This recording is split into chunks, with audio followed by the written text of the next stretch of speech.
75 ದಿನಗಳ ಹಿಂದೆ ಹೂತಿದ್ದ ಶವ ಮತ್ತೆ ಆಸ್ಪತ್ರೆಯಲ್ಲಿ ಪ್ರತ್ಯಕ್ಷ, ಜನರು ದಿಕ್ಕಾಪಾಲು.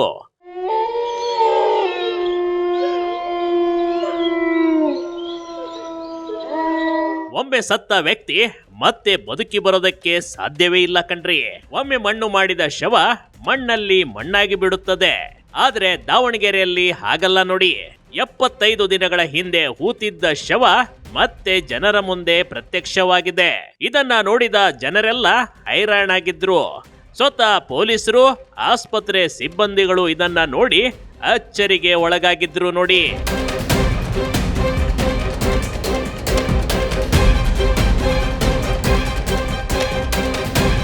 ಅಂದ ಹಾಗೆ ಇಂಥದೊಂದು ಘಟನೆ ನಡೆದಿದ್ದು ದಾವಣಗೆರೆ ಜಿಲ್ಲೆಯ ಹರಿಹರ ತಾಲೂಕಿನ ಆದಾಪುರ ಗ್ರಾಮದಲ್ಲಿ ಕಣ್ರಿ. ಇದೇ ಗ್ರಾಮದ 58 ವರ್ಷದ ಈರಮ್ಮ ಏಪ್ರಿಲ್ 29ರಂದು ಸಾವನ್ನಪ್ಪಿದ್ದಳು. ಅವರನ್ನ ಎಲ್ಲ ರೀತಿಯ ಶಾಸ್ತ್ರೋಕ್ತವಾಗಿ ಅಂತಿಮ ಸಂಸ್ಕಾರ ಕೂಡ ಮಾಡಲಾಗಿತ್ತು. ಇನ್ನೇನು ಶವ ಸಂಸ್ಕಾರ ನಡೆದು 75 ದಿನಗಳೇ ಕಳೆದಿದ್ವು ನೋಡಿ. ಅಷ್ಟರಲ್ಲೇ 58 ವರ್ಷದ ಈರಮ್ಮ ಶವ ಆಸ್ಪತ್ರೆಯಲ್ಲಿ ತುತ್ತಂತ ಪ್ರತ್ಯಕ್ಷವಾಗಿತ್ತು.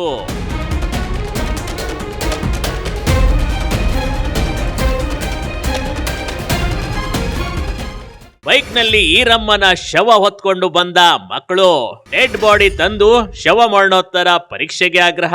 ನಿಜಕ್ಕೂ ಓರ್ವ ವ್ಯಕ್ತಿ ಸತ್ತ ನಂತರ ಮಣ್ಣು ಮಾಡಲಾಗುತ್ತದೆ.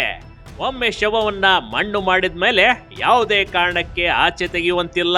ಆದ್ರೆ ವಿಶೇಷ ಸಂದರ್ಭದಲ್ಲಿ ಕಾನೂನಿನ ಅನುಮತಿ ಇದ್ರೆ ಹಾಗೆ ಮಾಡಬಹುದು. ಆದ್ರೆ ಯಾವುದೇ ಪರ್ಮಿಷನ್ ಇಲ್ಲದೆ ಸತ್ತವಳ ಮಕ್ಕಳು ಶವವನ್ನ ಆಚೆ ತೆಗೆದಿದ್ದಾರೆ. ಕೂತಿರುವ ಶವ ಆಚೆ ತೆಗೆದು ಬೈಕ್ ಮೇಲೆ ಬಟ್ಟೆಯಲ್ಲಿ ಸುತ್ತಕೊಂಡು ಆಸ್ಪತ್ರೆಗೆ ಕರೆತಂದಿದ್ರು ನೋಡಿ. ಇಬ್ರೇ? ಸರ್, ಇಬ್ಬರೇ ತಂದಿವಿ. ನನಗೆ ಮೋಸ ಮಾಡಿದ್ದೆ ಸರ್. ಮೋಸ ಮಾಡಿ ನಮ್ಮಮ್ಮನ ಬಾಡಿ ದಸ್ತೆ ಮಾಡಿಸಿದ್ದು ಅವರೇ.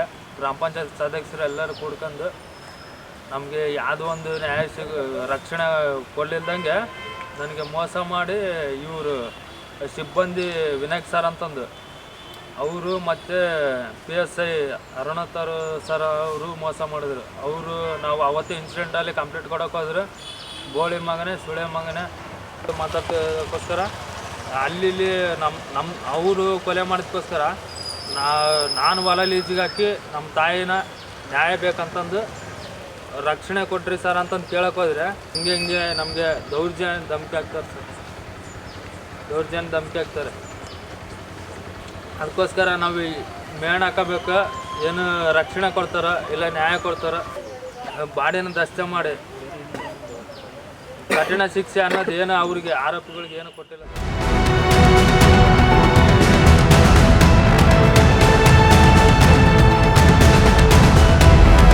ಹೌದು, 75 ದಿನಗಳ ಹಿಂದೆ ಸತ್ತಿರುವ ತಾಯಿ ಶವ ತಂದು ಶವ ಪರೀಕ್ಷೆ ಮಾಡುವಂತೆ ಕೇಳಿದ್ರು. ಇದರಿಂದ ಗಾಬರಿ ಬಿದ್ದ ವೈದ್ಯರು ತಕ್ಷಣಕ್ಕೆ ಪೊಲೀಸರಿಗೆ ಕರೆ ಮಾಡಿದ್ದಾರೆ.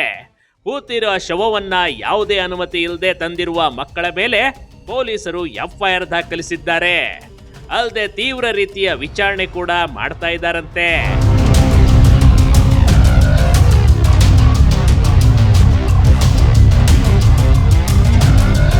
ವಿಚಾರಣೆ ವೇಳೆ ಮಕ್ಕಳು ನಮ್ಮ ತಾಯಿಯದ್ದು ಸಹಜ ಸಾವಲ್ಲ, ಇದೊಂದು ಕೊಲೆಯಾಗಿರುವ ಶಂಕೆ ಇದೆ ಅಂದಿದ್ದಾರೆ. ದಯವಿಟ್ಟು ಇನ್ನೊಮ್ಮೆ ಪೋಸ್ಟ್ ಮಾರ್ಟಮ್ ಮಾಡಿ ಅಂತ ಕೇಳಿಕೊಂಡಿದ್ದಾರೆ. ಇನ್ನು ಇವರು ತಂದಿರುವ ಶವ ಇವರ ತಾಯಿದ್ದೇ ಅಲ್ವಾ ಅಂತ ತಿಳಿಯಲು ಪೊಲೀಸರು ಶವದ DNA ಪರೀಕ್ಷೆ ಮಾಡ್ತಿದ್ದಾರೆ.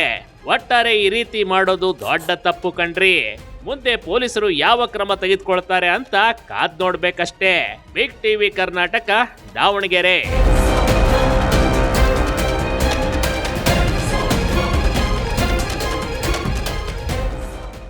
ಬಿಗ್ ಟಿವಿ ಕರ್ನಾಟಕ ಯೂಟ್ಯೂಬ್ ಚಾನೆಲ್ಗೆ ಈಗಲೇ ಸಬ್ಸ್ಕ್ರೈಬ್ ಮಾಡಿ.